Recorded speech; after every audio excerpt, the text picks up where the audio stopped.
जी तो अस्सलाम वालेकुम व्यूअर्स, ईमान्स किचन में खुशामदीद। आज हम बनाएंगे नमकीन गोश्त।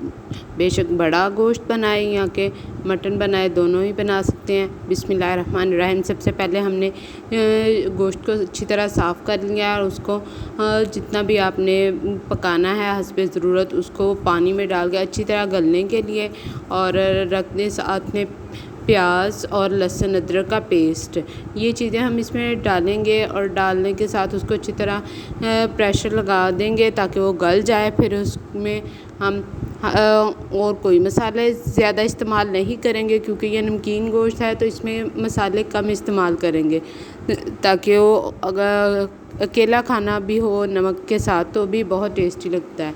और इसमें 2 से 3 मैं सब्ज़ मिर्च शामिल करूँगी, उसका बस हल्का सा टेस्ट आएगा, तो उसका कोई जायका इतना ज़्यादा नहीं होगा। जब इसको मैंने वेट लगा के अच्छी तरह उसका पानी खुश्क हो गया है, वो गल गया है, तो अब इसमें साबुत मसाला डाल के, साबुत मसाला जो कि हमारे पास होगा ज़ीरा, उसको हम डाल के काली मिर्च और बड़ी इलायची शामिल करेंगे, 1 पीस दालचीनी का, वो चीज़ें शामिल करके तो इसको अच्छी तरह हम लोग घी डाल के इसको अच्छी तरह भून लेंगे ताकि उसमें जो गोश्त की एक महक होती है वो ख़त्म हो जाए। भूनने के बाद अच्छी तरह उसको फ्राई कर लेंगे और इस पॉइंट पे आके जब हमने देखा है कि हमारा गोश्त अच्छी तरह गल गया है, तो इसमें अगर आप लोग दही डालना चाहें तो दही, अगर आपके पास नींबू है तो 1 से 1.5 नींबू का रस इसमें शामिल करेंगे, जिससे काफ़ी टेस्ट बेहतर हो जाएगा।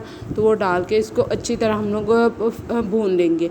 तो यहाँ पे मैंने चूँकि दही का इस्तेमाल किया है, तो आप 1 प्याली दही इसमें शामिल कर सकते हैं। दही शामिल करके इसमें से अच्छी तरह जो पानी है उसको खुश्क कर लेंगे, तो उसके बाद इसको हम सर्विंग डिश में पेश करेंगे। लेकिन इसको ज़रूर ट्राई कीजिएगा। ये बच्चे जो है बहुत शौक़ से खाते हैं क्योंकि इसमें मिर्चें वगैरह नहीं होती, तो बच्चे वैसे ही खुश होकर खा लेते हैं, जो कि बच्चों के लिए बहुत अच्छी और बहुत मुफीद है।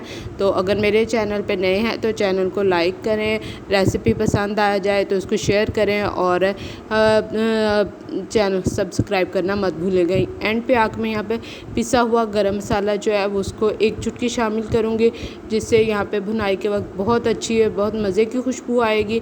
तो इसको शामिल करने के साथ साथ फिर हम देखें माशाल्लाह से कितनी प्यारी इसकी लुक आ रही है और कितना प्यारा मज़े का लग रहा है। ज़रूर एक दफ़ा ट्राई कीजिएगा, दुआओं में याद रखिएगा और चैनल को सब्सक्राइब करना मत भूलिएगा। ये देखिए माशाल्लाह से कितना अच्छा उसका मसाला जो है वो भी हमारा सारा बिल्कुल यकजां हो गया और इसको अच्छी तरह भुनाई करनी है। अब इसको डिश आउट करें। इसमें देखिए माशाल्लाह से कितना प्यारा। अगर इस पॉइंट पे आप सब्ज़ धनिया शामिल करना चाहें तो वो भी कर सकते हैं। चलो जी, अल्लाह हाफ़िज़।